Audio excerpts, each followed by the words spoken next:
Have you ever felt it? The strange and subtle sense of dread that descends upon you when you hear the unexpected knock at the door, the sudden ping of a text message announcing an impromptu visit. It is not that you dislike the person. You may, in fact, love them dearly, and yet you feel a quiet and often deeply shameful sense of violation. It is the feeling of your own sacred, silent, and carefully cultivated inner world being suddenly and violently invaded by the noisy, demanding, and utterly different reality of another. You put on the smile, you play the gracious host, but inside, a quiet and desperate part of you is screaming, "Go away, please, just go away." You have likely been taught to see this as a profound character flaw, a sign of your own antisocial, inhospitable, and perhaps even misanthropic nature. You have berated yourself for your selfishness, for your inability to be the warm, open, and perpetually welcoming person that our culture so deeply celebrates. You look at the people persons, the effortless socialites, and you feel a sense of profound and incurable deficiency. You believe that you are in some fundamental way broken, but what if this is not a sign of your brokenness, but a sign that you are beginning to become whole? What if your aversion to visitors is not a rejection of humanity, but a rejection of the shallow, performative, and soul-crushing game of socializing that our modern world has mistaken for genuine connection? What if your desire for solitude is not a flight from life, but a deep and instinctual dive into the very heart of it? This is the radical, playful, and deeply liberating insight that can be drawn from the profound and often mischievous wisdom of the great philosopher Alan Watts. For Watts, the spiritually awake person is not a better, more loving person in the conventional, sentimental sense. They are a person who has woken up from the great, collective dream of the social self and who has begun to see the world and other people with a terrifying and beautiful clarity. And from this new vantage point, the endless, chattering, and ultimately meaningless parade of social visiting is not just a chore. It is a form of profound and almost comical absurdity. The primal game, the grand and absurd performance of the ego. To understand the awakened person's aversion to visitors, you must first understand the true nature of the game that most of us are playing most of the time. You must understand what Alan Watts saw as the great and universal human drama, the game of the ego. The ego, the I that you consciously believe yourself to be, is, in Watts' view, a fiction. It is a social construct, a skin-encapsulated ego, a fragile and deeply insecure identity that has been built out of a collection of roles, of beliefs, of memories. It is a mask, a persona that we have mistaken for our true face. And the entire project of our social life is a desperate and exhausting attempt to convince ourselves and others that this mask is real. When a visitor comes to your door, they are not in most cases a real, authentic being coming to meet another real, authentic being. They are a mask coming to interact with your mask. The entire social interaction is a play, a carefully choreographed and deeply inauthentic performance. It is a dance of two egos, each one desperately trying to maintain its own fragile fiction, each one secretly and anxiously seeking validation from the other. There is the performance of catching up, the exchange of curated and carefully edited narratives of our recent lives, designed to project an image of success, of happiness, of a life that is interesting and well-lived. There is the performance of having an opinion, the recitation of the pre-packaged and tribally approved talking points on the latest news or cultural event. There is the performance of being a good host and being a good guest. It is a game of roles, of lines, of cues. It is a beautiful, intricate, and utterly exhausting piece of theatre. And for the most part, we are all so deeply engrossed in our own roles that we do not even notice that we are acting. The spiritually awake person is the person who has woken up in the middle of this play. It is like the moment in the Truman Show when the protagonist suddenly realizes that his entire world is a stage set, and that everyone he knows is an actor. For the awakened person, this is no longer just a metaphor. They have, through a process of deep, meditative insight, seen through the fiction of their own ego. They have glimpsed the vast, interconnected, and ultimately playful reality of the universe that lies beyond the narrow, anxious, and self-obsessed confines of the individual's self. And from this new perspective, the play of the social ego is no longer a compelling drama. It is a comedy. A strange, sad, and ultimately absurd comedy.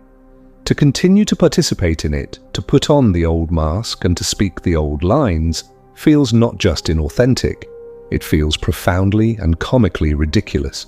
Their aversion to visitors is not a rejection of the other person, it is a rejection of the play. They are the actor who has suddenly forgotten their lines, not because they are a bad actor, but because they have realized that the entire play is a meaningless and silly farce. The visitor as an invasion of the silence. The primary instrument of this absurd play is the human voice. The social visit is, above all, an exercise in the filling of space with noise. We have, as a culture, become profoundly and deeply terrified of silence. A pause in the conversation is not a moment for reflection. It is a moment of social failure, an awkward void that must be immediately and anxiously filled with more chatter. For the spiritually awake person who has begun to discover the immense, creative, and deeply nourishing power of silence, this is a form of profound and almost physical violence. Silence is not an emptiness to them, it is a fullness. It is the sacred space in which the mind can quiet down, in which the deeper, more subtle, and more real currents of existence can be felt. It is the womb of all genuine insight, all creativity, and all true connection. The visitor, with their endless and often meaningless talk, is not just a distraction. They are an invasion. They are a noisy army marching into the sacred and silent temple of the awakened person's consciousness, trampling the delicate flowers of their introspection and scrawling graffiti on the ancient walls of their inner peace. Alan Watts was a master at pointing out the absurdity of our compulsive need to make conversation. We talk about the weather, we talk about the news, we talk about other people. We engage in a frantic and ceaseless process of labeling, of categorizing, of turning the vast, flowing and mysterious river of reality into a series of small, hard, and ultimately dead little boxes of words. We do this because we are terrified of the river itself. We are terrified of the direct, unmediated, and often overwhelming experience of the present moment. Our talk is a shield, a buffer, a smokescreen that we throw up to protect our fragile egos from the terrifying and magnificent truth of what is. The spiritually awake person is the person who is trying to put down this shield. They are trying to learn the lost art of simply being. They are trying to experience the world not as a collection of labels, but as a living, breathing, vibrant, and ultimately unknowable mystery. And the visitor, with their well-meaning but ultimately neurotic chatter, is a constant and infuriating interruption of this sacred work.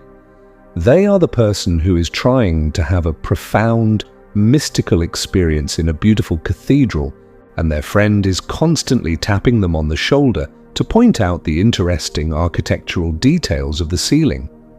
The aversion to the visitor is the aversion of the mystic to the tour guide.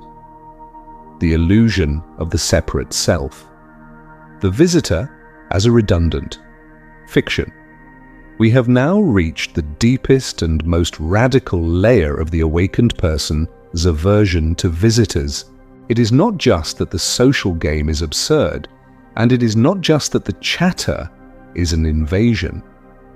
It is that the very concept of a visitor, of a separate self coming to visit another separate self, is, from the highest spiritual perspective, a a profound and fundamental illusion. The ultimate insight of the great spiritual traditions, which Alan Watts so brilliantly translated for the Western mind, is the insight of non-duality. It is the realization that the sense of being a separate, skin-encapsulated ego is a trick of the light, a hallucination, a social convention that has no basis in reality. The reality is that there is only one single, undivided and eternal field of consciousness, one great and cosmic self that is playing the game of being all of us. You are not a wave in the ocean, you are the entire ocean experiencing itself in the temporary and beautiful form of a wave. The person who has had a glimpse of this reality, who has woken up even for a moment to the truth of their own universal nature, can no longer take the game of the separate self entirely seriously. The idea of Alan Watts coming to visit you becomes a strange and comical fiction. Who is visiting whom? It is the universe playing the game of visiting itself. From this perspective, the need for social visiting becomes strangely redundant.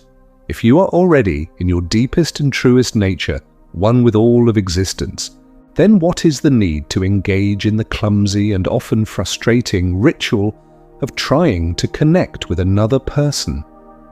The true connection is already there.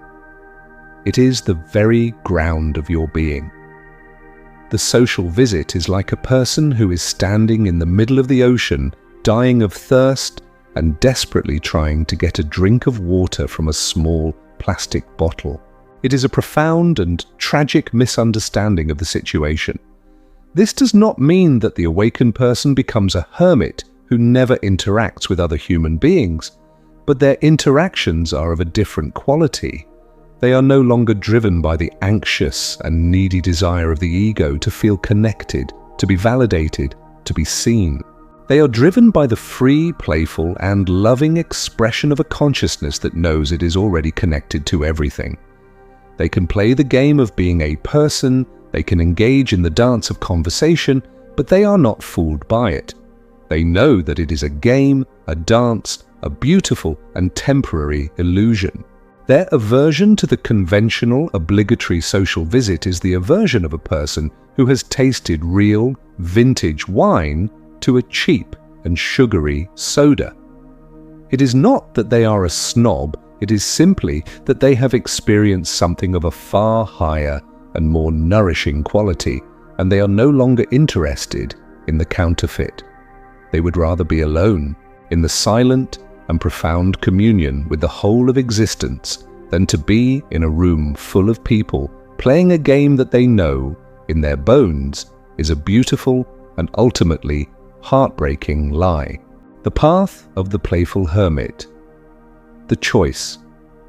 Before the modern soul. What then can we learn from these quiet and often misunderstood rebels, these people who have woken up from the social dream and have lost their taste for visitors? They are not just social outliers, they are a mirror. They are a profound and uncomfortable reflection of the deep and often desperate spiritual poverty of our own culture.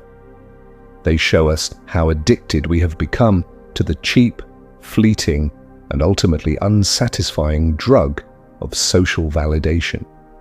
They show us how much we have come to fear the silence, the solitude, and the profound and terrifying beauty of our own, unadorned and authentic being. The path of the spiritually awake person is the path of the playful hermit. It is not the path of the bitter, resentful, and world-hating misanthrope.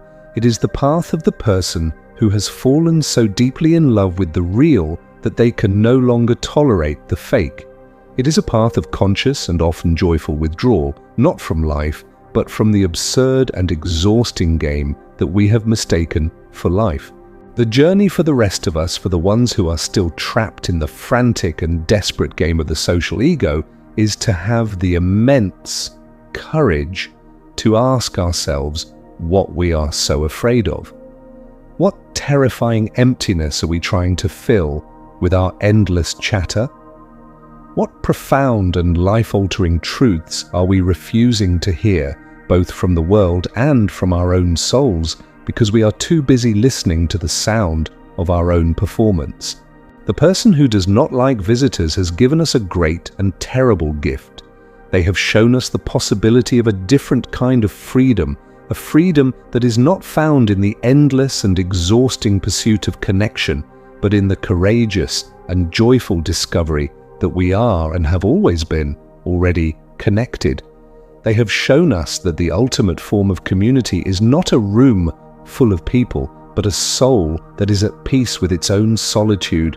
And they have shown us that the ultimate purpose of life is not to be a successful and well-liked actor in the play, but to have the immense and terrifying courage to wake up, to stand up, and to quietly and with a gentle, cosmic smile walk off the stage altogether.